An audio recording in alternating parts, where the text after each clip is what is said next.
Nocoj bo stadion Ljudski vrt gostil povratno pokalno nogometno tekmo med večnima rivaloma NK Maribor in NK Olimpija. Nogometaši domačega moštva so v dopoldanskem času opravili še zadnji trening pred tekmo, v kateri bodo poskušali nadoknaditi zaostanek 3 zadetkov iz prve tekme v Ljubljani. Mimoidoči Mariborčani so prepričani v njihov uspeh. Jaz pač upam na najboljše, upam, da naši zmaga. Glede na trening, mislim, da bodo dali vse od sebe. Bo Maribor zmagal? Vsaj upam.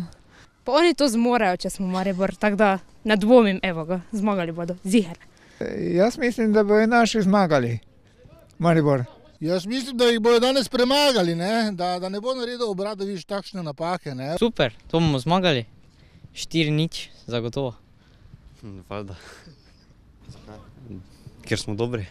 Ne vem, pač ne spremljam nogometa, tako da. Upam pa, da Maribor zmaga, no. Ja, Maribor zmaga, veš da. Druge ni. Tako da. Vsaj 3-0 bo podaljški, pa je to. Maribor bo zmagal, sigurno. Mislim, da bomo vrnili, tako so nas oni premagali v Ljubljani 3-0, tako bo tudi danes. Maribor, šampion! Tretji derbi v tej sezoni tudi z vidika varnosti predstavlja dogodek visokega tveganja, zato bodo nocoj veljali posebni varnostni ukrepi. Seveda to predstavlja kar velik varnostni zalogaj tudi za policijsko upravo Maribor. Mi to javno prireditev ocenjujemo kot tekmo visokega tveganja, za tega smo se tudi primerno pripravili.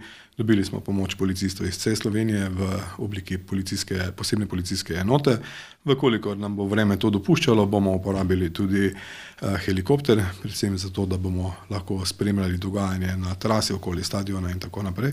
Eventualno bomo tudi uporabili sredstva za fotografiranje in pa video snemanje. Ta sredstva uporabljamo zato, da lažje zagotavljamo oziroma kvalitetneje varnost ljudi in pa premoženja, ter seveda, da zadokumentiramo tudi eventualne policijske postopke in jih lahko potem tudi ocenjujemo. Ne glede na končni rezultat obeh tekem je nekaj gotovo. Čeprav danes tribune Ljudskega vrta ob napovedanih 5000 gledalcih, kot kaže, ne bodo povsem polne, bodo mariborski nogometaši zmeraj imeli podporo svojih navijačev. In na ulicah mesta ob Dravi.